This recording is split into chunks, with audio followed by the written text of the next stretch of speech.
welcome to another ActionFeatures.net Comics Weekend Review. It's not even on, well, it is on the weekend. We're actually on the weekend.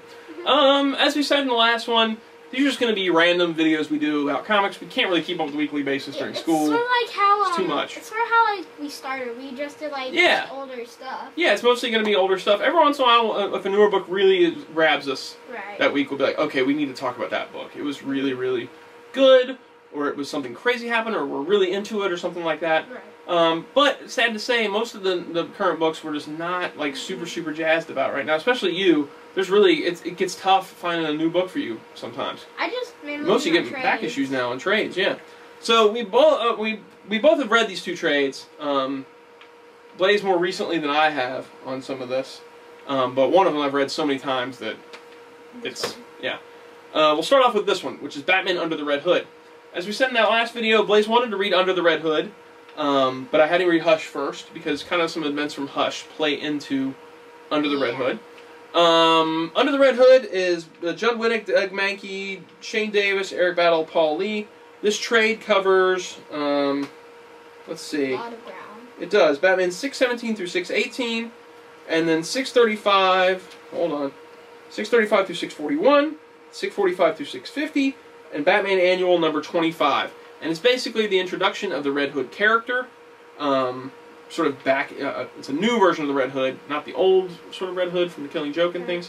It's a new version of Red Hood, and he's somehow tied into Batman's life.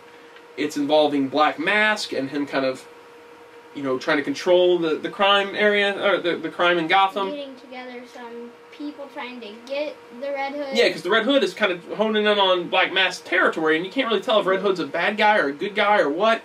Batman finds out he's connected to his past, and so he's going through and meeting with a bunch of people. There's a character that I've never heard of. Yeah, the girl, I can't remember her name either. Lynx. I think I can't remember for sure. She's in the book. She's kind of just not even really necessary to the plot, though. The real drive here is the connection between Batman and the Red Hood, and we're not going to say what the connection is. Yeah. Most people know what it is, but if you haven't read the books, we don't want to ruin it for you. And it's basically sort of a detective story slash emotional story for Batman. But at the same time, we're also getting a whole gang war thing going on with Black Mask and the Red Hood. There's also a couple of appearances of other DC characters in here. Again, we won't ruin that. The art kind of flip-flops between different artists. And then at the end, we get the Batman Annual number 25, which is basically the full story on Red Hood and where he came from and all those things. And this is really tough to do without doing spoiling stuff. And I'm sorry if it seems like we're not giving you the full information on this, but we really don't want to spoil things from this book. Overall, what did you think of Batman Under the Red Hood? It was good. That wasn't better than Hush. I agree. Worst Batman thing. I mean, I'm not saying it's bad, but it's not as good as the other Batman things I've read so far. Yeah, it's for a more of a past like 10 years type of story. I think it's pretty decent. It's not the best. I think that the animated film of it did maybe a better job than maybe these books. There's an animated film? There is. There's Batman Under the Red Hood. Yet they wouldn't make something over... Oh, yeah, They didn't make Hush. They wouldn't make something over Hush, which they might have wanted to do. I mean... Yeah, I wish they would have done Hush. It was one of my favorite Batman stories. Yeah.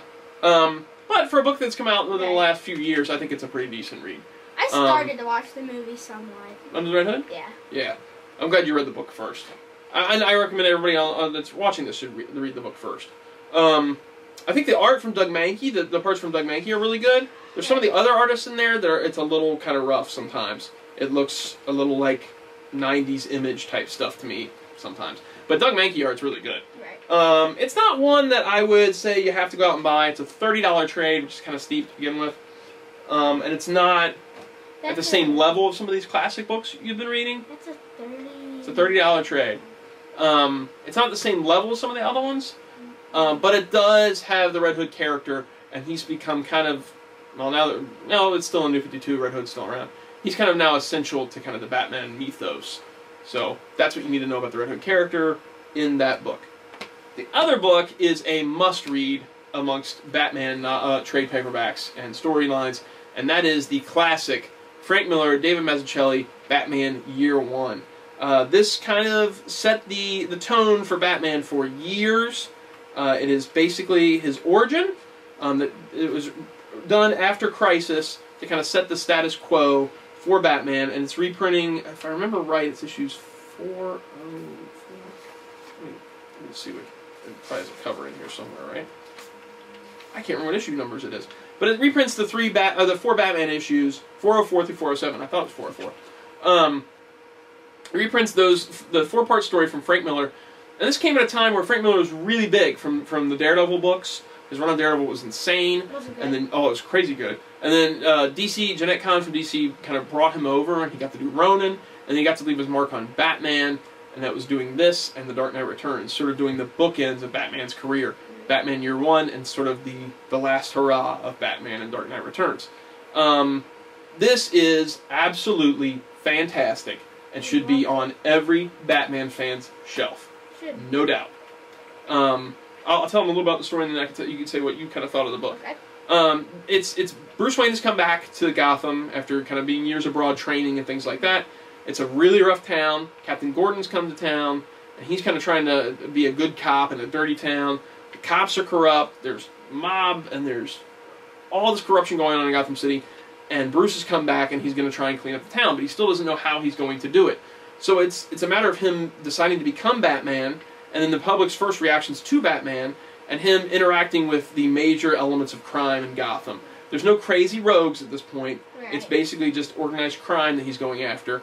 You do get the introduction of another costume character in the story. I won't say who it is. Right. Most people probably know who it is, but I'm not going to say who it is. And it all kind of also centers around Captain Gordon and his becoming the cop of Gotham, and their meeting and their interactions and how they became the partnership that they become. I really like this story. It's more of like a Bruce Wayne, Gordon story. I love that you said that after you got done reading it. You're like, man, it didn't really feel so much like a Batman story. It felt like a Bruce Wayne, Gordon story. And that's it, man. It really is so good. Like a Bruce Wayne, Gordon story.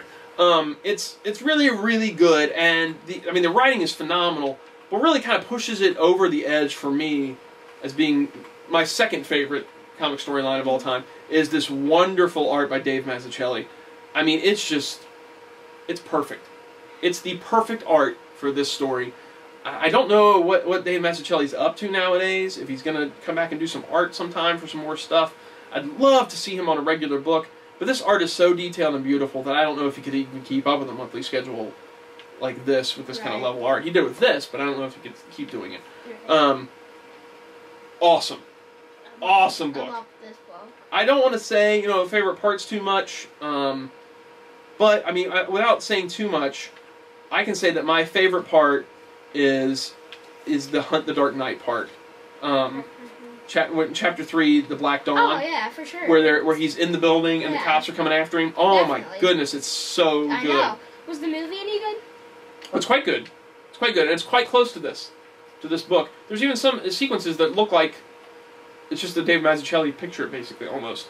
Man, Batman Year One is awesome. I know, I love that book. It lays the groundwork for the books you're reading now, which are Dark Victory and Long Halloween, or Long Halloween, Dark Victory, I should say.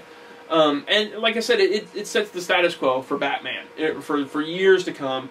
I don't think Year Zero. If you're watching this video and you're only kind of exposure to Batman his last few years, and you're reading Year Zero and you're thinking, oh, this is the origin of Batman, get it out of your head and go find the Batman Year One trade paperback. Right. That's Batman's origin. Leave it at that, in my opinion. Yeah. Right. So you liked it. I loved it. It's my favorite Batman story I've ever read. Really? Yeah.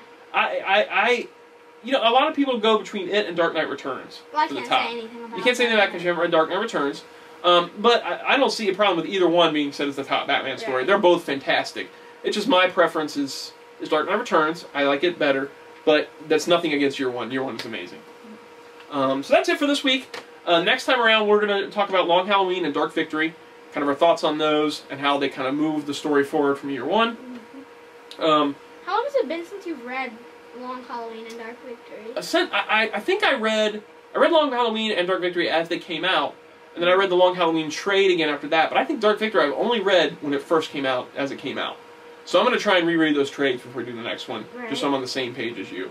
I I've read Long Halloween already. I just want to say that I've read it. But he's already read it. I want to do it at the same time as Dark Victory because you said those kind of take place. They do. They really correlate with each other. It's the same writer, same artist, and they kind of lead off of one another. So it's really a good idea to tackle it at the same time. I love the art in that book. Oh my goodness. The Batman Year One art is phenomenal. I know, it's so good. It's great. I really wish he would have just continued doing Batman, but it kind of worked just for that story. I'm not sure how much it would have I agree. worked for everything else. And I'm glad you said that too, because I think it's great because its art matches the Batman Year One story.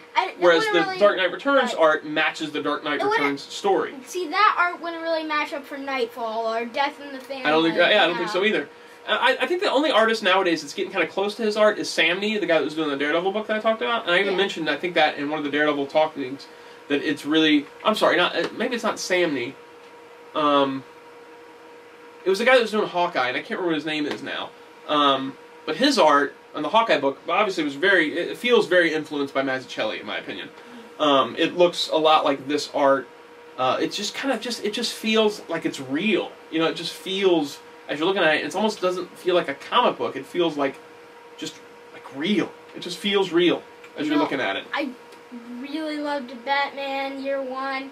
I'm gonna keep my trade of that forever. Yeah, that's one of the ones. This is your copy. I have a Frank Miller hardcover, so I'll put that back over you. All right, so we're gonna sign off on this one, and we'll see you guys next time.